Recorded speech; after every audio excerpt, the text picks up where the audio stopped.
Assalamualaikum warahmatullahi wabarakatuh.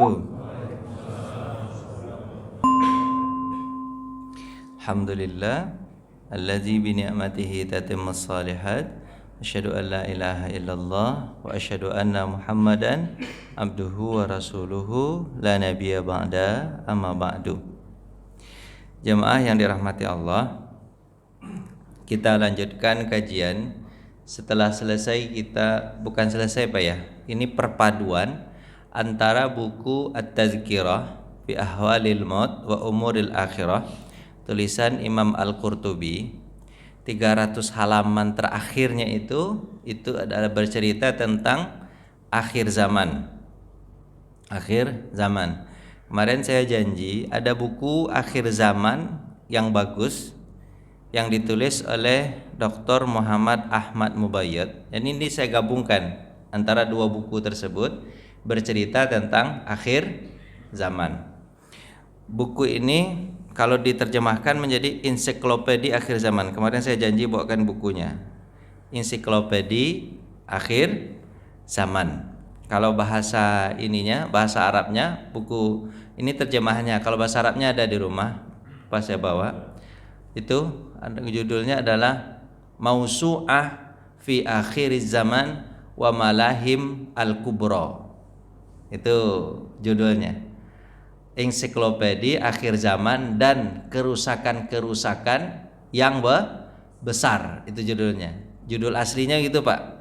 Tapi diterjemahkan ke bahasa Indonesia jadi Ensiklopedi akhir zaman. Disingkat aja. Malahim Al-Kubra-nya enggak disebut.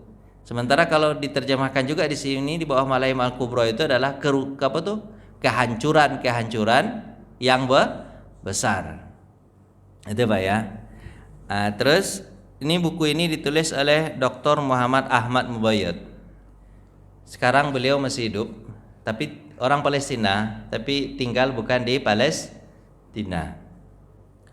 Buku ini bagus kalau Bapak beli. Apa-apa harganya berapa nih? Dulu saya beli harganya berapa nih? Oh mahal Pak. Oh, bukan. Enggak, murah. Hanya 210. Kalau sekarang mungkin harga naik. Karena saya beli dulu udah lama ini. Udah lama. 215 kali ya. Bapak beli di toko buku ya. Jangan di toko emas, ke toko emas enggak ada. Toko buku beli. Hah? Hitungannya gram kalau itu komat. Baik Bapak Ibu yang dirahmati Allah, ini kita masuk ke petanda-petanda kecil dan fitnah-fitnah yang terjadi. Jadi kita belajar dulu tentang tanda-tanda kiamat kecil sebelum nanti tanda-tanda kiamat besar. Baik, itu Pak ya, Bapak paham ya?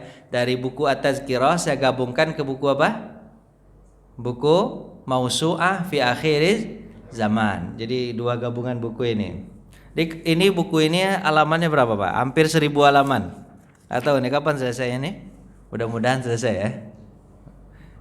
Kemarin Bapak udah menyelesaikan buku lumayan nih Pak ya. Kemarin di kajian Ahad kedua itu buku kita pakai adalah buku Mukhtasar Minhajul Qasidin Mukhtasar Ihya Ulumuddin. Itu udah selesai juga bukunya itu Pak. Nanti kita tukar bukunya ke buku Adabul Mufrad, yaitu adab. Karena setelah belajar tasawuf itu bagusnya belajar adab. Nanti Adabul Mufrad ini sebenarnya dia buku hadis tapi tentang adab-adab atau akhlak. Dimulai dari akhlak kepada orang tua, akhlak kepada kepada anak, akhlak kepada suami, akhlak kepada istri. Pokoknya orang-orang terdekat kita dulu, karib kerabat. Nanti baru akhlak kepada orang jauh, tetangga, teman, kayak gitu. Nanti baru akhlak kepada akhlak-akhlak yang harus ada pada diri kita seperti sabar, tawakal. Nanti baru akhlak yang harus dihindari, tamak, loba, kayak gitu-gitulah. Tapi sum'ah, pokoknya pelajaran-pelajaran itu. Jadi semuanya adab, gitu Pak ya. Sekarang pelajarannya apa Pak? Pada Sabtu pertama ini adalah At-Tazkirah dan buku sambungannya ini adalah buku Ensiklopedi Akhir Zaman. Oke, sekarang kita masuk ke pertanda kecil yang terjadi dan fitnah-fitnah yang terjadi. Ini kita mulai tanda kecil dulu. Jadi untuk apa kita belajar ini, Pak? Untuk apa kita belajar tanda kecil ini? Yang pertama, beberapa tanda itu disebutkan oleh Nabi terbukti terjadi. Berarti Nabi kita benar nggak, Pak? Jadi Nabi sebutkan ini tanda-tanda kecil, karena tanda-tanda itu, Pak, dia akan berurutan terus, tanda-tanda kecil. Berarti kiamat itu akan terjadi karena dimulai dari tanda-tanda kecil, gitu, Pak. Jadi Nabi kita, dan pasti kiamat itu akan ada, gitu kan? Meskipun ada beberapa yang tidak terbayangkan terjadinya. Misalnya apa yang tidak terbayangkan? Tapi Nabi mengatakan ya akan terjadi. Contoh misalnya ketika Ali bin Abi Thalib, ketika Aisyah berkata kepada Rasulullah, ya Rasulullah, apakah aku nanti benar-benar akan berperang dengan Ali? Itu kan nggak masuk di akal, Pak. Rasulullah masih hidup. Terus Rasulullah bilang kepada Aisyah apa? Aisyah, nanti kau akan memerangi Ali. Memerangi Ali, dan engkau nanti mendengar gonggongan anjing, sementara engkau berada di atas onta. Kalau kejadiannya begitu, wahai Aisyah, kau di pihak yang salah. Sebaiknya kau kembali dan duduk di rumahmu. Rasulullah mengatakan itu kepada siapa? Aisyah. Aisyah bertanya kepada Nabi, ya Rasulullah, apakah benar aku akan memerangi Ali? Ali, kan kita sekarang lagi enak. Misalnya pada masa Rasulullah hidup, Aisyah dengan Ali ada masalah nggak? Mana ada masalah, orang baik-baik kan? Dan nggak pernah juga ada gesekan sama Ali. Ali kemudian kemana, Aisyah kemana gitu ya? Punya kegiatan sendiri. Kata Nabi, ya, kata Nabi. Kan nggak terbayangkan, tapi terjadi nggak, Pak? Ya. Terus nanti pasti Bapak akan berpikir begini, kalau begitu hari kiamat itu digiring sama Allah ya, gitu ya. Digiring sama Allah. Kita nggak bisa berbuat apa ya, kan gitu. Benar nggak, Bapak kok bingungnya? Benar nggak begitu perasaannya? Benar kan? Kita nggak bisa berbuat apa-apa. Kalau kata Rasulullah begitu ya begitu terjadi kan gitu. Tapi kan Rasulullah kasih solusinya. Apa solusinya? Kalau terjadi begitu, kalau bisa engkau kembali wahai Aisyah. Tapi Aisyah memutuskan untuk kembali atau terus? Terus, Pak. Terus, Pak. Kembali, Pak. Terus. Padahal Aisyah sudah mengatakan, ini yang Nabi sampaikan bahwa aku akan memerangi Ali, sementara aku berada di atas onta dan digonggong oleh anjing. Harusnya aku kembali. Tapi Aisyah tidak punya jalan lain untuk kembali karena didesak oleh apa? Oleh pasukan yang munafik. Gitu, Pak. Jadi sebenarnya, Pak, dari peristiwa yang terjadi itu sebenarnya betul kita itu punya andil sebenarnya untuk merubah apa, Pak? Merubah apa? Takdir. Nabi sampaikan itu enak nggak, Pak? Kayak peramal nggak, Pak? Kayak peramal nggak, Pak? Peramal itu apa, peramal? Peramal atau apa bahasa yang bagus, Pak? Prediksi nanti ini akan terjadi. Kalau terjadi ini kamu harus begini. Itu solusi nggak, Pak? Solusi. Harusnya gimana, Pak? Ya Bapak harus kembali. Misalnya gini, Nabi mengatakan nanti di akhir zaman, misalnya di akhir zaman, orang tidak lagi mementingkan halal dan haram. Bapak tahu kan mana yang halal, mana yang haram. Harusnya Bapak ambil yang haram tersebut atau enggak? Enggak kan? Biarkan, kalau bukan biarkan ya. Bapak berusaha untuk merubah zaman tersebut. Kalau bisa jangan kepada yang haram, pada yang halal. Biarlah yang haram tadi diambil oleh orang non muslim. Kan Nabi tidak mengatakan muslim atau non muslim. Kita berusaha itu jangan sampai terjadi pada diri kita. Cuman masalahnya kan kita nyemplung juga ke situ. Bilang apa? Ada semua orang begitu. Sekarang udah boleh aja yang haram. Kan perasaan begitu jadinya. Pak iyain lah sedikit iya gitu. Nah kan ada juga begini, Pak ya. Karena begini, Pak ya. Apa tuh, Pak? Duit yang dikasih sama apa nanti ketika mencoblos berapa, Pak? 200.000, 100.000, ambil aja lah. Ada begitu zamannya sekarang. Nah, kan perkataan begitu nggak Pak? Udah begitu zamannya sekarang, udah biarin aja lah. Nah, kan begitu jadinya. Padahal Bapak punya ini nggak? Punya apa ya? Punya pilihan nggak? Punya. Tapi gara-gara semuanya begitu, ikut aja lah, sama aja begitu. Ini apa tuh tinggal tuh Pak? Ambil duitnya gitu ya, jangan coblos orangnya gitu ya. Tapi memang ada Pak pendapat begitu Pak. Saya Sofyan As-Sauri bilang begitu. Sofyan As-Sauri itu kalau dikasih sama pejabat Pak, diambil aja. Kenapa? Karena yang dikasih sama pejabat itu adalah uang negara. Sebenarnya bukan uang dia, tapi uang siapa? Uang negara. Kalau uang negara, ambil aja dah. Itu kalau pendapat Sofyan As-Sauri memang gitu Pak. Apa Pak ikut pendapat Sofyan As-Sauri ya? Ya, Imam Sufyan Ats-Tsauri ya. Ini ambil aja, mau halal dari dia atau haram dari dia itu duit negara itu, ambil aja. Itu kata pendapat Sufyan Ats-Tsauri. Cuman menurut saya agak subhat juga dikit. Joblos. Dah itu yang pertama Pak. Apa manfaatnya? Tapi inti dari manfaat ini Pak. Inti dari manfaat ini sama aja sih. Pertama, yang kedua, Bapak tahu sejarah satu bangsa yang tidak terpisahkan dari bangsa lain. Maksudnya apa Pak? Ini kan ensiklopedia akhir zaman ini kan bercerita tentang bangsa ini. Ternyata Nabi Muhammad SAW menjelaskan yang ini nanti begini, yang itu nanti begitu. Nanti itu tanda-tanda kecil, gitu kan? Jadi Bapak sebagai sebuah bangsa. Kan ada sebuah bangsa, sebagai sebuah bangsa kalau bisa mengarahkan bangsanya ke arah yang lebih baik, itu gunanya dikasih Nabi SAW tanda-tanda kecil. Cepat aja lah Pak, nggak apa-apa, ini nggak terlalu ini kondisinya. Nah, pertama tanda kecil pertama, nggak kelihatan Pak ya? Kelihatan Pak? Ini yang ini Pak. Apa itu Pak? Terutusnya Nabi sebagai pertanda kiamat kecil. Dia enggak tambah kecil. Tanda kiamat itu, Pak. Kita Nabi kan bahasanya itu kan. Jarak antara aku dengan hari kiamat, kan kiamat itu, Pak. Berarti kan tanda kiamat itu. Saya dengan apa? Dengan hari kiamat itu jaraknya seperti apa, Pak? Kata Nabi. Bu'istu ana was-sa'atu kahataini wa dhamma bainas sababati wal wusta. Kata Nabi gini. Antara aku diutus dengan hari kiamat itu begini. Begini itu maknanya ada dua Pak. Ini begini berarti dekat nih, segini nih. Kan dekat banget nih ya kan? Ada juga maknanya ini Nabi Muhammad SAW, sisanya ini kiamat. Nanti sisanya apa nih? Mana telunjuk sama tengah-tengah nih? Ini telunjuk, ini tengah-tengah. Sisa itu Nabi ini, sisa kiamat. Nih. Rapat juga itu makna yang pertama. Mana yang kedua sisa segini Pak, yang di ujung ini Pak. Selisihnya sedikit nih selisihnya.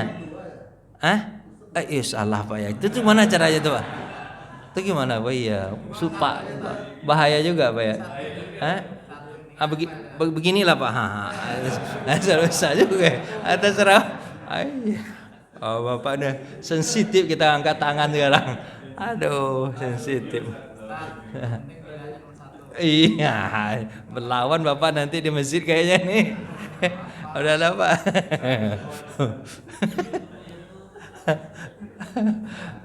Udahlah, lanjut Pak ya. Jadi itulah, saya takut angkat tangan lagi gara-gara Bapaknya, Pak Liliannya. Susah angkat tangan. Gimana caranya nih? Pokoknya sisanya sedikit nih lah gitu. Rasulullah SAW bersabda, hadis ini riwayat Bukhari.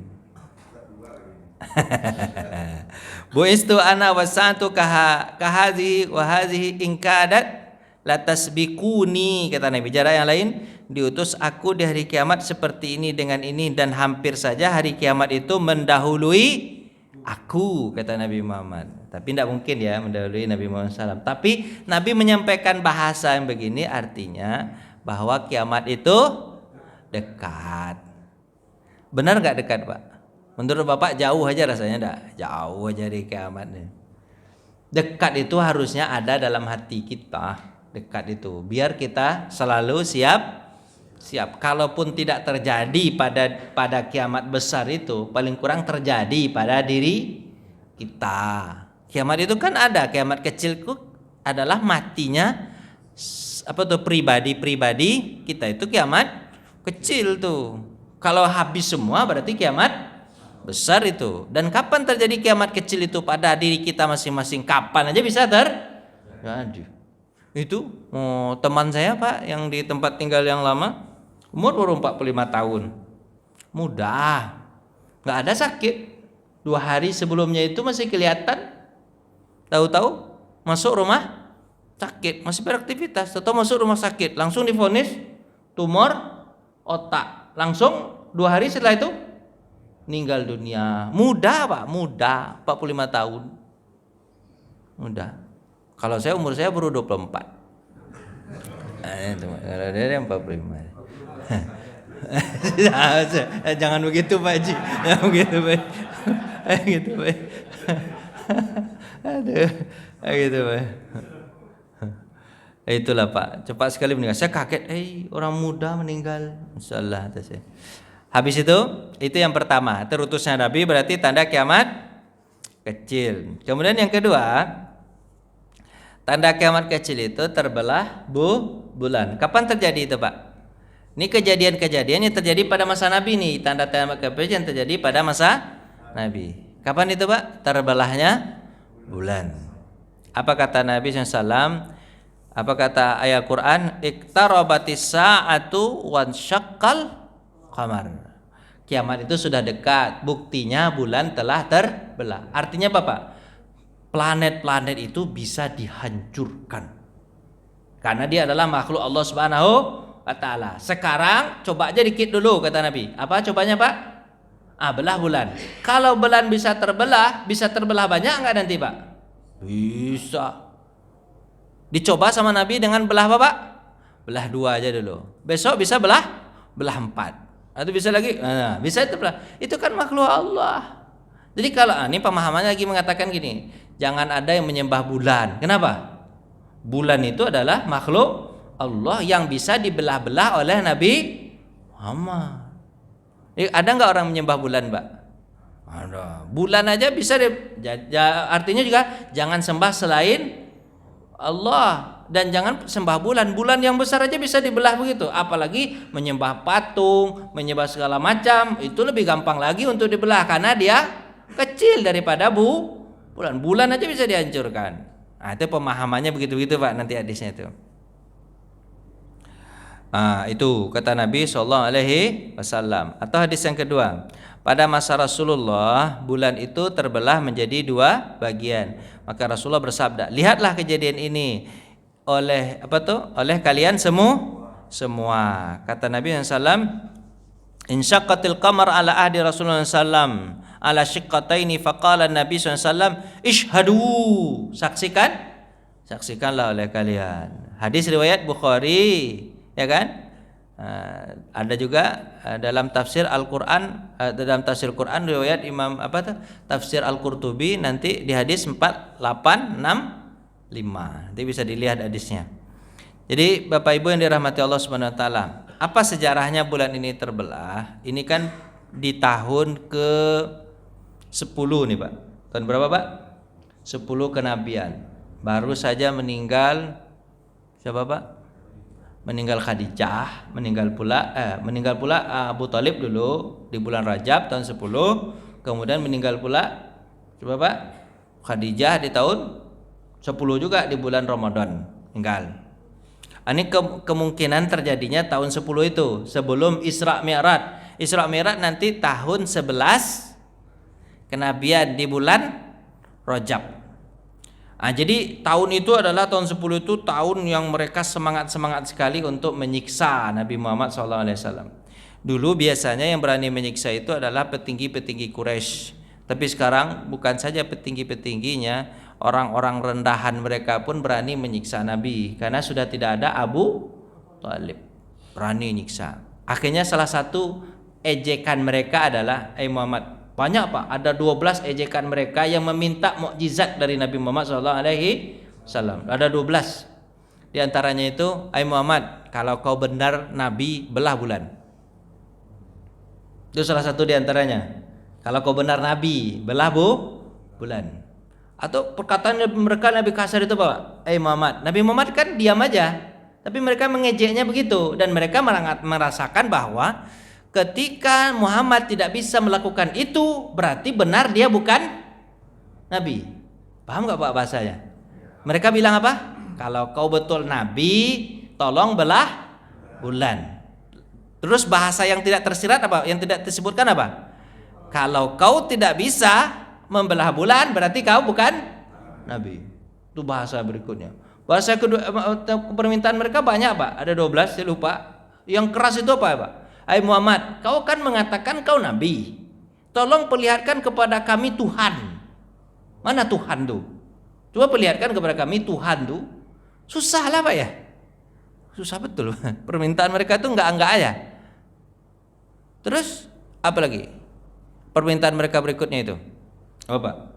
Mereka bilang apa? Muhammad, kalau kau betul Nabi, maka tolong, kalau kau nggak bisa apa-apa kan semuanya kan? Bisa apa-apa kan? Nggak bisa belah bulan, nggak bisa menampakkan Tuhan, nggak bisa. Kalau kau nggak bisa semuanya, begini aja lah, mintakan ke Tuhanmu itu azab kami sekarang. Wah, luar biasa permintaannya Pak. Azab kami sekarang kalau kau memang betul-betul punya Tuhan. Suruh Tuhan tuh, kan kami kata engkau adalah orang kami yang sesat nih. Muhammad, kami sesat nih kan? Kemudian bilang apa kepada Tuhanmu? Azab kami sekarang, hancurkan kami sekarang. Kalau iya benar. Kalau iya begitu Pak, hancur semua Pak ya. Cuma Nabi Muhammad penyabar betul Pak ya. Bapak kalau di apa tuh ya? Di agu, di bahasa Indonesianya Bapak. Ditawar, ditantang begitu Bapak kasih enggak itu Pak? Kasih. Nabi Muhammad kasihnya enggak Pak? Pak. Gimana cara memperlihatkan Allah Pak? Susah enggak Pak ya? Allah itu nggak bisa dilihat. Jangankan melihat Allah, Nabi Muhammad aja nggak pernah melihat Allah. Ketika Isra Mi'raj, Nabi Muhammad lihat Allah nggak Pak? Enggak. Aisyah bertanya, ya Rasulullah, ketika kau Isra Mi'raj, kau bisa melihat Allah nggak? Apa jawaban Nabi? Kaifa arahu fa innahu nur. Dia cahaya, nggak bisa kulihat. Jangankan melihat Allah, melihat matahari aja kita nggak sanggup. Apalagi melihat Allah yang cahaya di atas. Ya, nggak bisa. Keagungannya luar biasa. Jangankan Nabi Muhammad, malaikat pernah nggak melihat Allah? Jawabannya nggak pernah juga. Malaikat Jibril yang paling dekat dengan Allah melihat Allah nggak Pak? Jawab aja dulu ya ndak gitu kan, enak aja. Kan tinggal jawab ya ndak gitu. Pernah nggak malaikat Jibril lihat Allah Pak? Nggak pernah. Kenapa nggak pernah Pak? Nggak pernah malaikat Jibril melihat Allah. Coba Pak ya, ketika Isra Mi'raj, Nabi Muhammad naik ke atas, Jibril bilang apa? Aku sampai di sini aja. Sebab kalau aku naik ke atas, hancur. Keagungan Allah. Allah tuh maha agung Pak. Coba lihat. Ketika Nabi Musa ingin melihat, ingin apa Pak? Melihat Allah. Allah berkata kepada Musa, engkau tak akan sanggup melihatku wahai Musa. Gini aja lah dulu kata Allah. Kan itu kan? Fa'awi ilal jabali ya'simuni. Aku berniat untuk memperlihatkan zatku kepada gunung. Kalau gunung ini masih kokoh berdiri, kau bisa lihatku. Tapi kalau tidak, kalau hancur gunung ini berarti kau tidak bisa melihat aku. Fa'awi, bahasanya awi, awa, nawa. Nawa itu niat. Allah mau berniat, baru berniat, belum menempatkan. Berniat, aku ingin memperlihatkan zatku kepada gunung. Gunung itu langsung kenapa hancur Pak? Keagungan Allah. Bapak bisa merasakan nggak? Misalnya datang Pak Presiden ke sini, Bapak langsung gini kan? Itu enggak Pak? Enggak. Sekarang Bapak bilang karena dia mau turun. Coba dulu. Oh, presiden yang baru. Ya terserah lah. Keagungan. Itu kenapa Bapak bisa langsung tunduk begitu? Apa Pak? Keagungan. Itu manusia yang sama-sama makan nasi sama kita. Masih menginjak bumi. Sementara Allah yang menciptakan kita. Sementara presiden ciptakan kita enggak? Enggak. Begitu Pak. Bagi-bagi sembako ya Pak ya. Di sembako ya. Bapak pergilah ke istana. Kemarin saya tiap hari saya lewat istana tuh Pak, tak kelihatan saya orang bagi sembako Pak. Mungkin dah habis gitu Pak. Saya tiap hari Pak, serius. Kan saya di Cempaka Putih, tiap hari saya lewat situ Pak, tiap hari Pak. Tiap hari saya lewat istana itu Pak. Tak ada orang yang bagi Pak. Terlambat saya kali. Terlambat saya. Saya kepengen juga dapat sembako, semana pula rasanya itu. Bapak itu. Nah, lanjutlah Pak ya. Kan Bapak kalau cerita itu hilang akal saya. Kemana tadi itu? Gitulah. Enggak mungkin kita melihat Allah. Amin benar. Atau azab kami. Terus turun Jibril Pak. Ketika itu turun Jibril. Apa kata Jibril? Wahai Musa, wahai Muhammad. 12 permintaan mereka semuanya kami bisa kabulkan. Kami bisa kabulkan. Terus apa kata ini? Tapi kalau mereka nggak beriman setelah itu, setelah permintaan mereka ini nggak beriman juga setelah itu. Kami tahu wahai Musa, kata Muhammad kan itu. Kami tahu Muhammad, permintaan mereka tidaklah beda dengan permintaan umat Nabi Soleh. Pak tahu umat Nabi Soleh gimana Pak? Apa yang mereka minta Pak? Onta keluar dari batu. Ini nggak masuk di akal Pak. Onta keluar dari batu, ontanya besar. Pakai syarat, ontanya harus besar. Kemudian ontanya harus bisa mengeluarkan air susu yang cukup diminum oleh orang senegara ini. Luar biasa. Onta apa itu Pak? Bisa diminum air susunya untuk orang yang ada di senegara ini atau di daerah ini. Waduh, luar biasa Pak. Ontanya keluar dari batu, ontanya langsung besar, habis itu punya air susu yang itu kan ngejek aja sebenarnya Pak. Ngejek nggak Pak? Kamu kalau bisa ya lah cobalah. Misalnya Bapak misalnya orang Muslim nih kan, orang Muslim. Kamu katanya ada surga, cobalah lihatkan surga itu, cobalah. Itu ngejek atau nggak ngejek itu Pak? Ngejek itu. Karena kita bisa memperlihatkan surga pula. Tapi kata Nabi Soleh Bapak, kalau bisa aku kalian beriman. Apa jawaban mereka Pak? Apa jawaban umat Nabi Soleh Pak? Ya, kami akan beriman. Tapi cuma di hati mereka enggak akan mau beriman mah. Cuma ngejek aja, coba-coba aja. Test the water Pak ya? Apa? Tes the water Pak ya? Coba-coba aja. Akhirnya betul Nabi Soleh berdoa dan betul. Onta keluar dari batu. Habis itu punya air susu. Kemudian memberikan susunya untuk seluruh orang yang ada di daerah itu. Caranya nggak perlu diperes, tinggal taruh aja nampan di mana Pak? Di depan rumah. Onta tersebut ngisi kayak kencing Pak. Padahal bukan kencing, tapi apa Pak? Air susu yang dikeluarkan. Bayangkan, onta itu harusnya kalau sebelum diminum air susunya diapain Pak? Diperahkan, kita punya kerjaan. Ini enggak Pak, air susu itu ngalir kayak keran. Gitu. Kayak keran. Bayangkan Pak. Dia pergi satu rumah ke rumah. Tapi para pembangkang di antara kaum Nabi Soleh itu mengatakan apa? Makin lama orang makin banyak beriman. Benar Nabi Soleh ini sebagai nabi. Benar Tuhan itu ada. Kenapa? Karena dia minta terjadi. Dan ini bukan sihir. Kalau sihir Pak, air susunya nggak ada. Ini susunya ada nyata. Sihir itu beda dengan mukjizat. Kalau sihir itu cuman permainan mata. Sementara kalau mukjizat nyata dari Allah Subhanahu wa taala. Seperti terbelahnya bulan nyata atau enggak nyata, Pak? Nyata. Bukan hanya sihir begitu aja. Ketika ditemukan oleh astronot ternyata betul-betul bulan itu betul-betul terbelah, ada lembahnya, betul-betul terlembah lurus gitu. Kalau dia karena gempa tektonik pasti apa Pak? Pecah sini, enggak teratur. Ini teratur, lurus bulan itu dibelah. Itu Pak. Apa cerita tadi itu Pak? Gini balik sini. Akhirnya kata siapa Pak? Kata malaikat, mereka itu pasti tidak akan beriman. Kalau seandainya mereka nanti enggak beriman dari 12 ini, tapi gini aja Muhammad, daripada hancur mereka semua nih, kasih aja satu. Kasih apa Pak? Satu. Apa satunya itu Pak? Belah-belah. Baiklah, kata Nabi Muhammad, aku akan membelah bulan, tapi mudah-mudahan setelah ini kalian beriman bahwa bulan itu adalah makhluk Tuhan. Aku ini hanya meminta kepada Dia yang Maha Menciptakan. Diambil sama Nabi bulan, dibelah. Satu dibawa, kalau bahasanya itu Pak, satu ditaruh di bawah bukit Abu Kubais. Ada orang lagi mengatakan ketika itu kejadiannya di Mina katanya. Di mana Pak? Di Mina, kejadiannya itu di Mina. Tapi ada yang mengatakan, riwayat mengatakan di Mekah ada 2 hadis itu, Pak. Ada 2 hadis itu. Tapi nanti ada hadis yang berikutnya, Pak. Bulan itu ternyata dibelah sama Nabi 2 kali. Nanti ada hadis ini, Pak. Nah, cuman Bapak enggak populer ya hadis itu ya. Enggak populer hadis itu. Maka kata Nabi nih. Mana nih?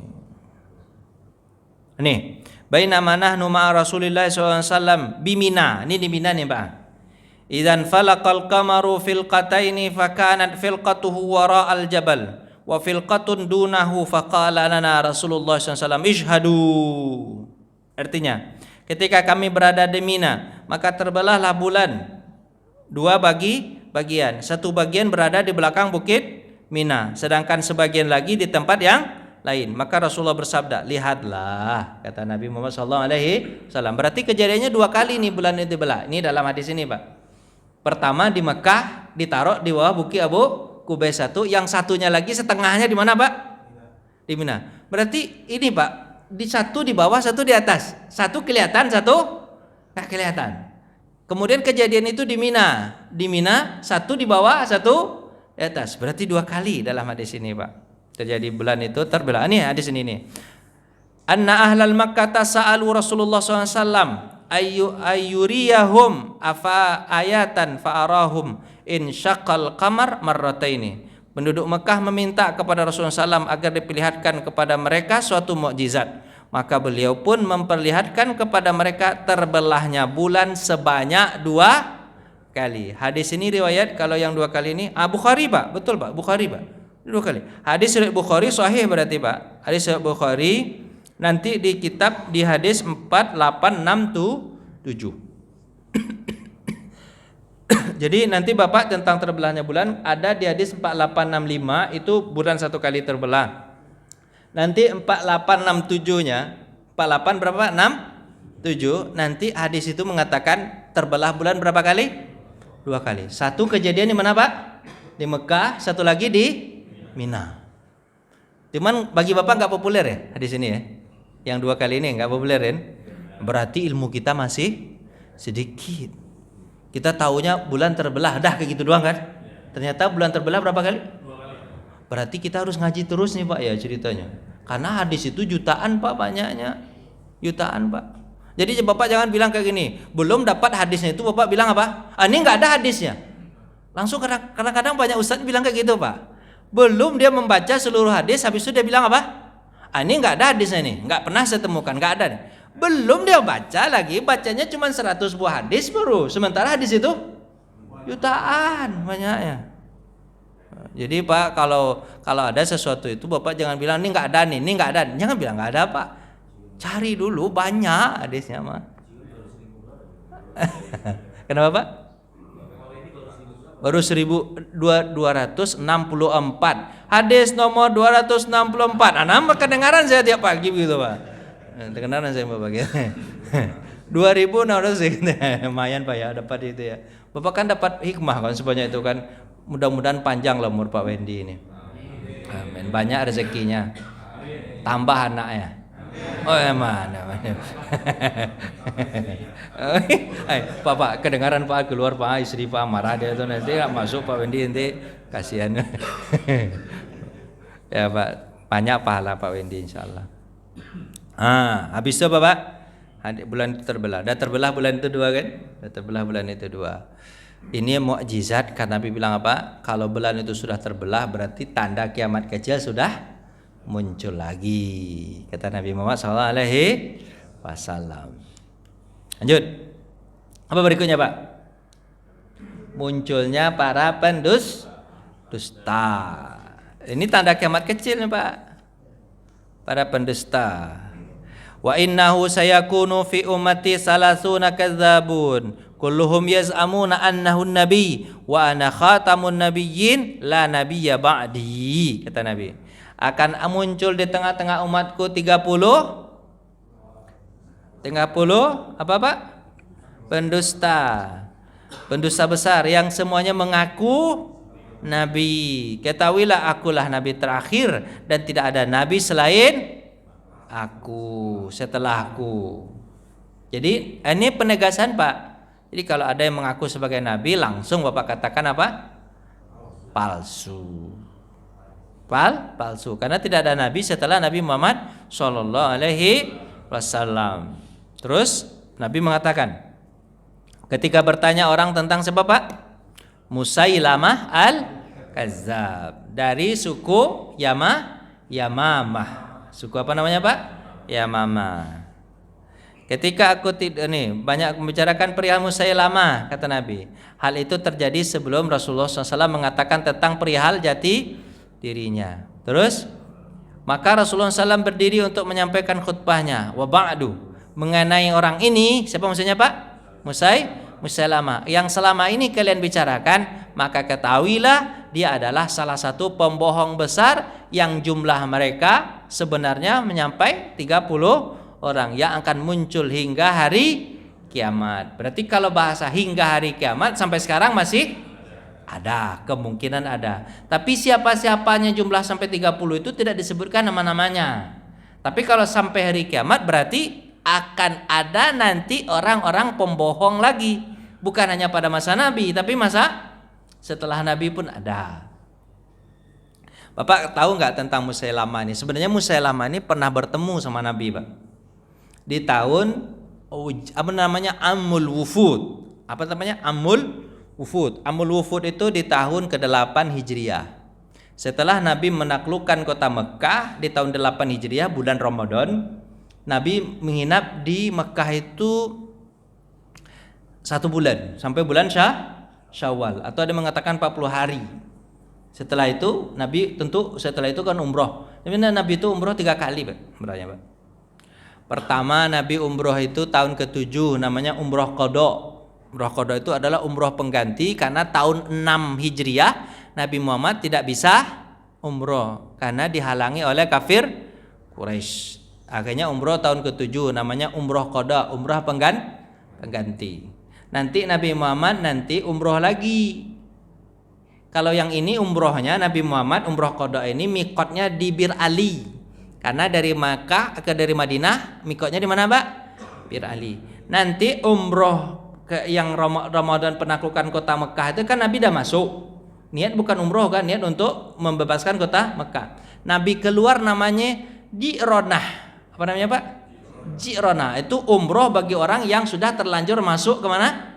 Mekah. Balik ke mana? Ji'ronah. Dari Ji'ronah itulah Nabi Muhammad melakukan mikot, itu umroh. Jadi Pak, ada namanya umroh tersebut umroh untuk orang jauh, mikotnya jauh. Seperti orang Madinah mikotnya di mana? Bir Ali, 400 kilo ke Ka'bah. Tapi kalau umroh orang yang sudah berada di Mekah, umrohnya tempatnya dekat. Apa itu, Pak? Ji'ronah. Sebenarnya ada 4, Pak, di Mekah. Untuk orang penduduk Mekah itu, Pak, ada 4. Ji'ronah itu sekitar 25 kilo dari Ka'bah. Tan'im itu permintaan Aisyah. Ya Rasulullah, Ji'ronah itu jauh, 25 kilo. Buatkan kami untuk saya perempuan ini yang terdekat. Akhirnya Nabi Muhammad berdoa kepada Allah, Allah kasih mikot yang dekat namanya Tan'im. Tan'im itu cuma 6 kilo. Dari mana, Pak? Dari Ka'bah. 6 kilo. Itu Tan'im tuh. Itu khusus diberikan untuk memuliakan Aisyah, Tan'im. Ya kan? Tapi ada lagi, apa, Pak? Hudaybiyah. Hudaybiyah itu sekitar 30 kilo dari mana? Dari Mekah. Jadi ada itu, Pak. Ada Tan'im, ada Ji'ronah, ada Hudaybiyah, Bir Ali yang jauh. Wah, itu ya. Itu, Pak. Akhirnya, Pak, ini tentang coba Musailamah. Ini kan setelah Nabi menaklukkan kota Mekah nih. Terus kapan lagi umroh? Satu lagi lah. Kan 2 dong. Pertama tahun ke-7, kedua tahun ke-8 penaklukan kota Mekah itu. Kemudian nanti Nabi Muhammad tahun ke-9. Tahun ke-9 karena haji wada di bulan Zulhijjah, ya kan?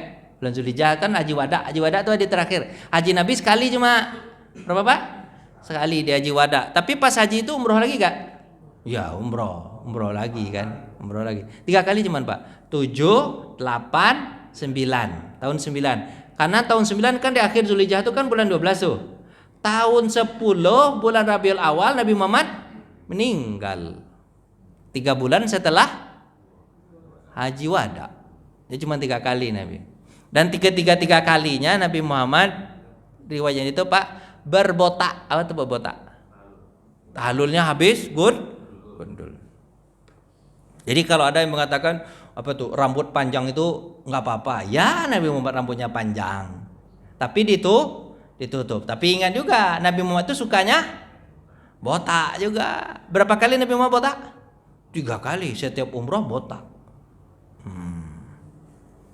Makanya Bapak kalau sudah umroh, tiap umroh botak begitu. Kalau Bapak umroh tiap tahun ya botak terus Bapak. Apa ya? Saya kemana-mana ceritanya tadi ya. Nah ini Musalamah ini kan tahun 8 itu kan Nabi pulang tuh kan. Setelah umroh, setelah penaklukan kan Nabi mau pulang. Itu terkenal dengan apa Pak? Amul Wufud. Apa itu Amul Wufud? Orang datang berbondong-bondong kemana? Tahun ke-9 lah, berarti tahun ke-9 dari 8 nanti 9 kan? Tahun 9 tuh orang datang, termasuk Musailamah Al-Kadzab ini. Termasuk Musailamah Al-Kadzab. Bayangkan semua Pak, sebenarnya Pak, mohon maaf ini, kaum Musailamah Al-Kadzab dari suku Yamamah ini Muslim. Hampir sebagian besar 90% di antara mereka Muslim. Yang tidak mau Islam ini hanya segelintir kecil. Musailamah ini termasuk kepala suku, tapi dia ditinggalkan. Orang Muslim. Habis itu dia apa Pak? Dia tidak Muslim. Dia nyampaikan ini ke Muhammad. Muhammad, aku sebenarnya kepengen jadi orang Islam. Tapi tolong dunia ini dibagi 2. Sebagian untukmu, sebagian untuk saya. Kau yang perintah bagian sebelah sana, sebelah timur, saya perintah bagian sebelah barat. Itu kata siapa Pak? Musailamah Al-Kadzab. Apa kata Nabi Muhammad? Kau pembohong dan pendusta, kata Nabi Muhammad. Allah tidak akan membagi dunia ini untuk aku dan untukmu, karena dialah pemilik segala-galanya. Itu jawaban Nabi Muhammad SAW. Akhirnya dia pulang dengan tangan kosong. Kenapa kok begitu Pak? Dia Musailamah ini tertarik untuk jadi Nabi Pak. Karena prospeknya bagus. Prospek jadi Nabi itu bagus. Bayangkan sama Pak nih, itu beberapa orang dari taklukkan sama Nabi Muhammad SAW, dan sudah kelihatan Nabi Muhammad itu jadi apa Pak? Luar biasa ini kehebatan Nabi Muhammad itu. Prospeknya bagus. Makanya betul Musailamah ini mencari cara untuk juga jadi nabi. Dia minta langsung kepada Nabi Muhammad, tapi Nabi Muhammad mengatakan begitu kan. Akhirnya ada nih satu harapan buat dia begini. Ada 3 orang ketika itu. Bapak 3 orang. Nih ada 3 orang. Ada Abu Hurairah. Nanti dari sini Abu Hurairah nih. Abu Hurairah. Terus siapa lagi satu namanya itu Pak? Lupa saya 2 orang namanya ini. Satu lagi orang apa tuh? Satu lagi 2 orang ini adalah orang Ansor. Satu Abu Hurairah, 2 lagi orang Ansor. Nabi bilang apa? Ketiga orang ini, salah satu di antara kalian ada yang mati dalam keadaan murtad. Kata siapa? Kata Nabi 3 orang. Abu Hurairah takut sekali Pak. Takut sekali dia. Ketika itu meninggal sahabat dari Ansor 1 orang Pak. Dan dia meninggal dalam keadaan Muslim. Berarti tinggal berapa Pak? 2 orang. Abu Hurairah dan 1 orang ini, saya lupa namanya siapa gitu Pak. Lupa saya namanya. Padahal dia penghafal hadis, Abu Hurairah juga penghafal hadis. Dia penghafal Quran, dia juga. Kedua-duanya memang baik-baik kedua-duanya Pak. Baik-baik keduanya. Terus kemudian ada 1 orang ini, yang orang Ansar ini diutus sama Nabi ke mendakwahi Musailamah Al-Kadzab. Musailamah Al-Kadzab didakwahi. Datanglah ke situ, dakwahi Musailamah Al-Kadzab. Ternyata ketika dia mendakwahi Musailamah Al-Kadzab itu, Musailamah sebelum didakwahi dia bilang apa? Selupa saya nama sahabatnya. Dia bilang apa Pak? Hei kamu, dia kan dalam keadaan miskin Pak. Abu Hurairah kan miskin juga, ini miskin juga. Teman penghafal hadis, penghafal Quran. Kalau kau mau ya, dengan Al-Quran yang kau hafal, hadis yang kau hafal tersebut, tunjukkan kepada orang lain atau sampaikan ke orang lain bahwa aku juga Nabi seperti Nabi Muhammad. Nanti engkau akan aku jadikan wakil Nabi. Ini sesuatu yang baru nih Pak. Nabi punya wakil. Kau akan kujadikan siapa? Wakil aku. Dan aku akan berikan kau fasilitas. Ketika itu dia belum menikah Pak. Aku akan berikan kau istri, kemudian uang yang banyak, kedudukan yang bagus, asalkan kau mau mendakwahiku sebagai Nabi juga. Kira-kira orang Yamamah percaya gak Pak? Percayalah. Karena yang ngomong ini adalah sahabat terdekat Nabi Muhammad. Langsung diterimanya tanpa babi bu. Ya, aku jadi wakilmu dengan fasilitas yang begitu mewah. Akhirnya Bapak, terjadilah dia murtad, menjadi pendukung Musailamah al-Kadzdzab. Tapi nanti dia terbunuh diperangi oleh siapa Pak? Abu Bakar Siddiq. Perang Yamamah ya wajib. Perang Yamamah. Mati dia nanti Pak. Ada nggak orang begitu Pak kira-kira Pak? Penghafal Quran, penghafal hadis, tapi karena jabatan? Ayolah jawablah sedikit. Ada nggak? Karena jabatan? Ada nggak? Ada. Mana amplop? Ampun kita. Akhirnya Pak itulah. Akhirnya Musailamah ini karena pendukungnya ada nih dari pihak siapa Pak? Pihak Pak? Dan ingat Pak, seluruh orang Yamamah yang sudah Islam 90% dari Pak balik jadi murtad. Itulah luar biasanya Pak. Karena gara-gara satu orang ini Pak, luar biasa. Itulah kejadiannya. Ini termasuk apa Pak? Nabi palsu. Pada masa Nabi ada namanya Musailamah al-Kadzdzab. Pada masa Nabi ada juga satu orang namanya siapa Pak? Abdullah al-Unsi. Jadi pada masa Nabi ada dua orang. Ada Musailamah al-Kadzdzab, siapa lagi? Ada Abdullah al-Unsi, dan itu dibabat habis oleh siapa Pak? Oleh Abu Bakar. Tapi nanti Pak ada namanya Musailamah al-Kadzdzab. Ini pada masa Nabi nih. Pada akhir kehidupan Nabi ada Musailamah al-Kadzdzab dari kabilah Yamamah. Ada nama Al-Aswad Al-Unsi dari Yaman. Habis juga nanti sama siapa? Itu pada masa Nabi. Sementara kata penulis buku ini, pada masa pemerintahan Abu Bakar muncul lagi nabi palsu baru. Namanya siapa? Sajah dari Bani Tamim dan Tulaihah bin Khuwailid dari Bani Asad. Dua orang muncul pada masa pada Abu Bakar.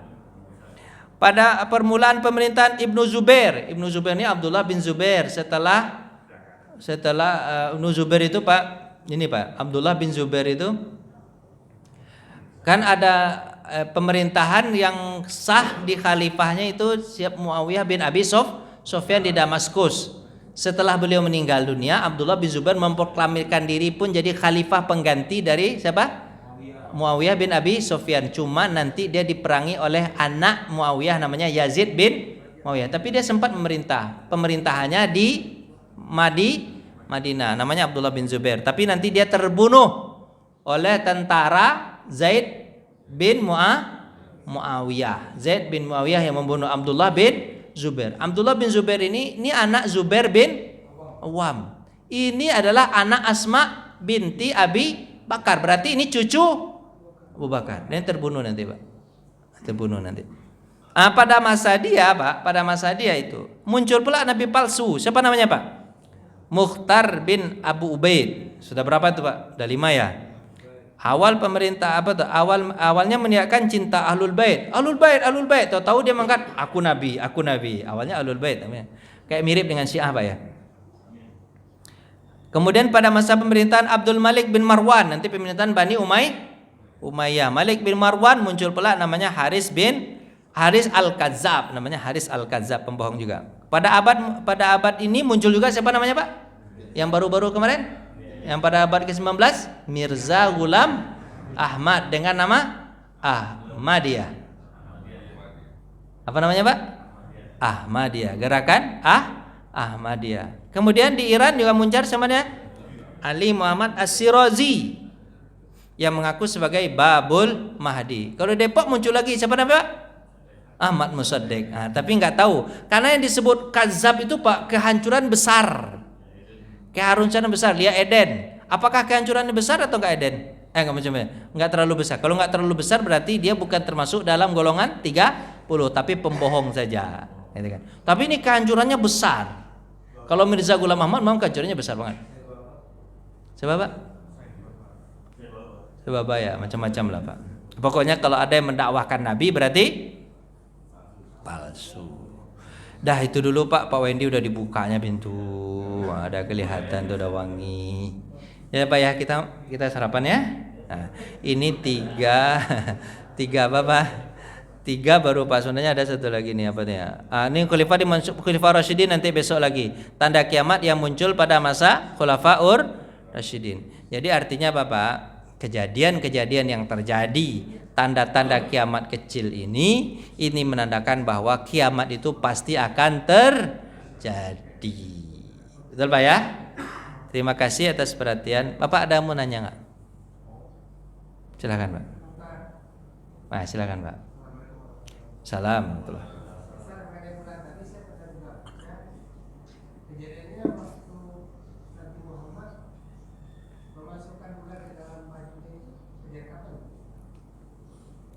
Itu juga termasuk di sekitar tanggal. Jadi Pak, mukjizat Nabi itu kebanyakannya terjadi di tahun ke-10 kenabian. Ya, termasuk itu. Sebelum 10 kenabian itu sedikit sekali mukjizatnya. Tapi setelah tahun ke-10, mukjizat Nabi banyak.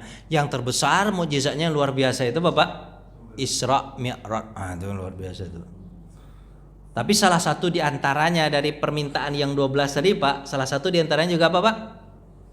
Memasukkan tangan seperti cahaya seperti Nabi Musa alaihi gitu. Termasuk salah satu di antaranya itu. Terus nanti kejadian-kejadian yang terjadi itu Pak, seperti Nabi apa Pak? Naruh air, apa tuh? Memancapkan ini Pak ya. Apa tuh Pak? Ketika sahabat itu kekurangan air di perang Hudaybiyah ketika itu. Hudaybiyah. Ditancapkan apa? Bukan tongkat, apa tuh? Panah itu Pak, anak panah. Anak panah itu, busur panah itu ditancapkan keluar air. Nah, itu salah satu mirip seperti Nabi Musa juga kan, memukul apa Pak? Memukul batu keluar air. Terus sahabat juga setelah pulang dari kumpulan kan kehabisan air lagi di perjalanan. Nabi bilang apa? Mana airnya? Airnya di baskom. Nabi Muhammad taruh kan tangan. Ternyata di sela-sela jari ini keluar air seperti keran. Apa kata sahabat? Kami kumpulkan. Semua apa? Tempat minum kami sudah penuh. Sebelum Nabi Muhammad mengangkat, air itu tetap mengalir. Bapak bisa nggak? Coba Pak. Kemarin kan mati pam. Rumah saya udah masuk pam, Pak. Alhamdulillah Pak, masuk pam, Pak. Mati pam kemarin sehari Pak. Bingung saya, cuman nih mati pam. Untung masih ada air apa? Air toh? Oren. Merasakan saya di pam mati Pak. Kata Bapak, saya udah gagah rumah saya sekarang pakai pam. Malu saya siapa yang masukin nih. Keluar air. Sebab kalau kita jadi nabi kan tinggal taruh aja tangan di apa Pak, di keran itu kan. Itu keluar air kemana-mana kan, enak juga kan itu. Banyak Pak, itu kejadian salah satu di antaranya itu Pak, dari 12 permintaan. Ada lagi Pak? Ada lagi ya Pak.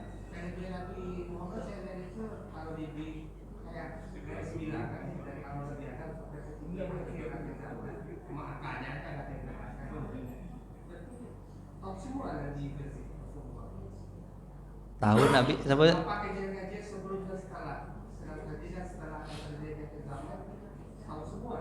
Nabi Muhammad.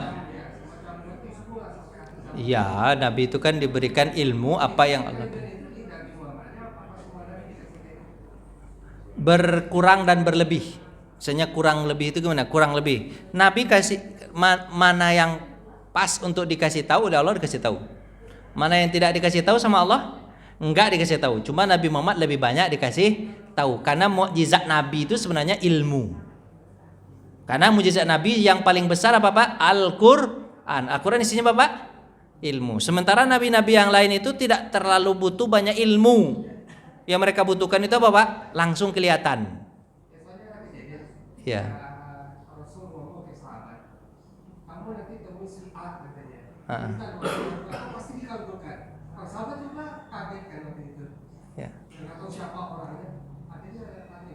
Ya seperti misalnya siapa Uwais Al-Qarni kan?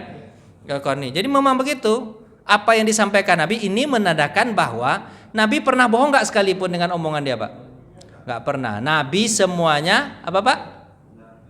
Pasti terjadi. Sekalipun nggak pernah meleset. Luar biasa kan Nabi Muhammad. Kalau kita sebagai orang biasa meleset nggak Pak? 1 kali 2 kali Pak? Meleset. Kalau Nabi Muhammad nggak pernah meleset. Berarti Nabi memang betul-betul Nabi. Hingga tidak ada celah untuk Nabi Muhammad itu ada kekurangan. Pak, lampu di belakang udah mati segala macam. Udahlah, berhentilah pulang itu lagi Pak. Ya Pak ya. Assalamualaikum warahmatullahi wabarakatuh.